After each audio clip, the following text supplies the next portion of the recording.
আইন শৃঙ্খলা পরিস্থিতি নিয়ে অনেক কথা হয়েছে। ঢাকা মহানগরের মধ্যে আমরা দেখেছি কয়েকদিন আগে উত্তরাতে প্রকাশ্যে কিভাবে একটা দম্পতিকে কুপানো হয়েছে, এটা নিয়ে নানা আলোচনা হয়েছে। মোহাম্মদপুরকে তো মোটামুটি সন্ত্রাসের একটা স্বর্গরাজ্যই বলা যায়, সেটাও আমরা দেখেছি, এটা নিয়ে আলোচনা হচ্ছে। এর মধ্যে যে ঘটনাটা ঘটল সেটা হলো বুধবার দিবাগত রাতে মোহাম্মদপুরে দুর্বৃত্তদের ধরতে যেয়ে এই অপারেশন ডেভিল হান্ট যখন চলছে সেই সময় বন্দুক যুদ্ধে দুজন মারা গেছে। পত্রপত্রিকা লেখাটা এভাবে এসেছে এবং সেখানে বন্দুক যুদ্ধ এই দুটো শব্দ ইনভার্টেড কমার মধ্যে রাখা হয়েছে। ইনভার্টেড কমা কেন? এটা আমরা আগেও করতাম, আগেও দেখেছি। আপনারা বিভিন্ন সময় দেখবেন, আগে বিশেষ করে শেখ হাসিনার এই শাসন আমল, সেই সময় দেখেছি আমরা, এই যখন ক্রস ফায়ারে মারা যেত সেটাকে বন্দুক যুদ্ধ বলা হতো এবং সে বন্দুক যুদ্ধ দুদিকে ইনভার্টেড কমা দিয়ে, মানে ওনারা বলেছেন বন্দুক যুদ্ধ। যে সাংবাদিক লিখেছেন অথবা যে সংবাদ মাধ্যম এটাকে ছাপিয়েছেন ওনারা এটাকে বন্দুক যুদ্ধ বলতে চান কিনা সেটা ক্লিয়ার না। যেহেতু যারা অভিযান পরিচালনা করেছেন তারা বলেছেন বন্দুক যুদ্ধ, এই জন্য এটাকে একটা ইনভার্টেড কমার মধ্যে রাখা হতো। সেটা নিয়ে অনেক আলোচনা হতো, অনেক বিশ্লেষণ হতো। সেটার আবারও নতুন করে প্রয়োগ আমরা দেখছি এই সরকারের আমলে। এবং আগের বন্দুক যুদ্ধটাকে সারা দুনিয়ার লোক বলতো যে এটা মানবাধিকার বিরোধী একটা কাজ। কি নামে ডাকবো এটাকে? আমরা অনেক নামে ডাকতে পারেন, আপনি ক্রস ফায়ার বলতে পারেন, বন্দুক যুদ্ধও বলতে পারেন, বিচার বহির্ভূত হত্যাকাণ্ডও বলতে পারেন। কেবল সম্ভবত হত্যাকাণ্ড বলা যাবে না, কারণ এটা বললে আপনি ফেসে যাবেন, তখন আপনাকে বলা হবে ভাই তুমি প্রমাণ করো এটা হত্যাকাণ্ড। কাজে ওইটা বলতে পারবেন না, নিজেরা আলাপ করতে পারবেন, কোনো সমস্যা নেই। এখন কিন্তু সেই জিনিসটি আবার রিপিট হচ্ছে কিন্তু এই আলোচনাটা উঠছে। কারা বলে উঠছে? ডক্টর ইউনূসের মতো লোক, যিনি শান্তিতে নোবেল পুরস্কার পেয়েছেন বলে আমরা গর্ব করি, সারা দুনিয়ার মানুষের কাছে বলি আমাদের একজন শান্তিতে নোবেল পুরস্কার প্রাপ্ত ব্যক্তি আছেন।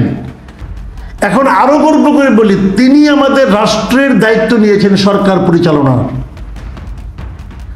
সেই গর্বটা যে আসলে যথাযথ কিনা এই প্রশ্নের মুখে ফেলার জন্য কি এই ঘটনাগুলি ঘটছে আমি জানি না এটাই সত্য কিনা, কিন্তু ঘটনা তো ঘটছে।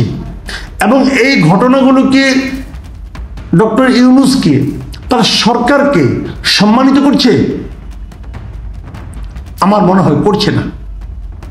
এই বিষয়ে কি ডক্টর ইউনূস নিজে বুঝতে পারছেন? আমার এটা নিয়ে কিছুই মনে হয় না। বুঝতে পারছেন আমি এটা বলতে পারবো না, বুঝতে পারছেন না এটা বলতেও আমার খুব খারাপ লাগছে। দেখুন, ঘটনা ঘটার পরে যথারীতি একটা প্রেস রিলিজ পাওয়া গেছে। এবার যেহেতু অপারেশন ডেভিল হান্ট, এখানে তো সব বাহিনীর লোকজনই আছে, এখানে আন্তঃবাহিনী জনসংযোগ পরিদপ্তর মানে আইএসপিআর তাদের পক্ষ থেকে একটা বিবৃতি দেওয়া হয়েছে বৃহস্পতিবার দিন। সেই বিবৃতিতে কি বলা হয়েছে? ওনারা একটা ঘটনা বর্ণনা দিয়েছেন, আমি আপনাদের সেটা পড়ে শোনাই। তারা লিখেছেন, ঢাকার মোহাম্মদপুরে চাঁদ উদ্যান এলাকায় ছিনতাইয়ের প্রস্তুতি নেওয়া হচ্ছে এমন তথ্যের ভিত্তিতে রাত আনুমানিক 12:30টার দিকে যৌথ বাহিনীর একটা টিম ঘটনাস্থলে অভিযান পরিচালনা করে। অভিযানের সময় যৌথ বাহিনীর সদস্যরা একটি গলির দুই পাশে ঘেরাও করলে সন্ত্রাসীরা একটি একতলা ভবনের ছাদ থেকে অভিযান পরিচালনাকারী দলটির উপর অতর্কিতে গুলি চালায়। দলটি আত্মরক্ষার্থে তৎক্ষণাৎ পাল্টা ব্যবস্থা গ্রহণ করে এবং 5 জন সন্ত্রাসীকে অস্ত্রসহ আটক করতে সক্ষম হয়। পরবর্তীতে বাড়িটিতে তল্লাশি চালিয়ে ছাদের উপর থেকে 2 জনের মৃতদেহ উদ্ধার করার কথাও বলা হয় এই বিবৃতিতে। আরো বলা হয়, আটককৃত ব্যক্তিদের কাছ থেকে একটি পিস্তল, 4 রাউন্ড গুলি এবং একটি চাপাতি উদ্ধার করা হয়েছে। তাদের বিরুদ্ধে আইনানুগ ব্যবস্থা নেওয়ার জন্য মোহাম্মদপুর থানায় হস্তান্তর করা হয়েছে। এবং বিবৃতিতে আরো কি বলা হয়? আরো যেটা বলা হয়, জনগণের জানমালের নিরাপত্তা রক্ষার্থে এই ধরনের অভিযান অব্যাহত থাকবে। এই যে কথাগুলি বললাম আমি, হাসিনা আমলে যখন এই ধরনের কোনো ঘটনা ঘটত, বন্দুক যুদ্ধে দুর্বৃত্তরা মারা যেত, যারা অভিযান করেছে বন্দুক যুদ্ধ মানে কি দুই দিক দিয়ে গুলি হয়েছে, কিন্তু সেইগুলিতে অপরাধীরা মারা যেত, আর কেউ মারা যেত না, আর কেউ আহত হতো না। এই ঘটনাগুলো যখন ঘটতো তখনও আমরা এরকম বিবৃতি দেখতে পেতাম। আমি বিবৃতির কোনো শব্দের সঙ্গে কোনো ধরনের অবিশ্বাস করছি না, তো ওনারা বিবৃতি লিখেছেন, সত্য কথা নিশ্চয়ই লিখবেন, কিন্তু জনগণের মনে কি ধারণা পৌঁছায়?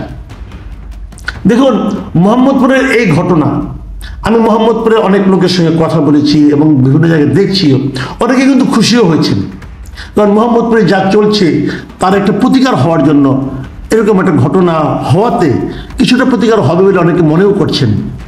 সেটা একটা কথা, কিন্তু সেটা কি আইনের কথা? এই জায়গাটাতে আমার কথা, সেটা কি আইনের কথা?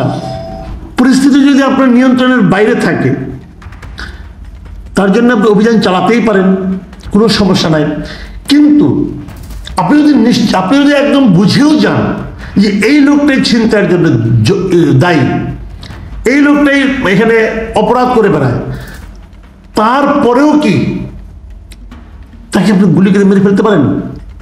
পারেন না। কিন্তু মানুষ অতিষ্ঠ হয়ে গিয়েছিল, কাজেই অতিষ্ঠ মানুষরা অনেক সময় হয়তো মনে করে একটা স্বস্তি অনুভব করে। কিন্তু আমার কথা হলো কি, যে মানুষকে স্বস্তি দেওয়ার জন্য কি এটাই একমাত্র পদ্ধতি? আর কোনো পদ্ধতি নেই? এই ঘটনাটা নিয়ে আমি একটা নিউজ পড়লাম আজকে, ডয়চে ভেলে বাংলাতে, মিস্টার হারুনুর রশিদ স্বপন এটা লিখেছেন, আপনার সময় পেলে এই রিপোর্টটা একটু পড়ে দেখবেন।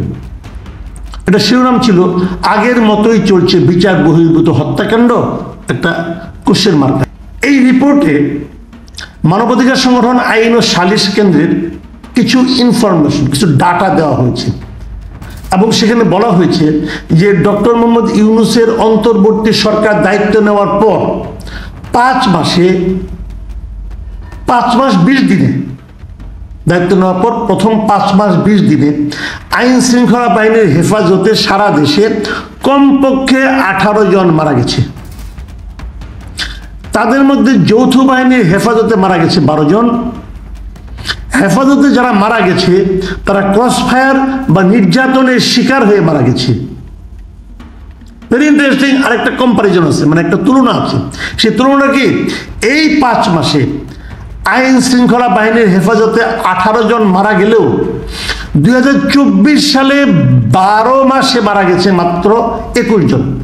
মানে 2024 সালে এরকম আইন শৃঙ্খলা বাহিনীর হেফাজতে 12 মাসে, পুরো 1 বছরে মারা গেছে 21 জন। আর এই সরকার দায়িত্ব নেওয়ার পর এই 5 মাসে মারা গেছে, 5 মাস 20 দিনে মারা গেছে 18 জন। পরিস্থিতির কি ড্রামাটিক কোনো চেঞ্জ হয়েছে? অসাধারণ কোনো ভালো অবস্থায় আমরা আসতে পেরেছি?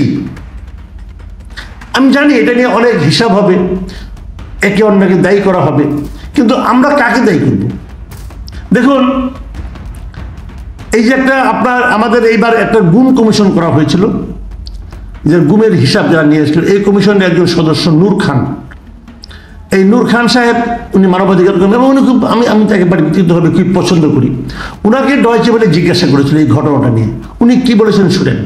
তিনি বলেছেন যে আমরা আবার ক্রসফায়ারের বা বন্দুক যুদ্ধের সেই পুরনো গল্প শুনতে পাচ্ছি।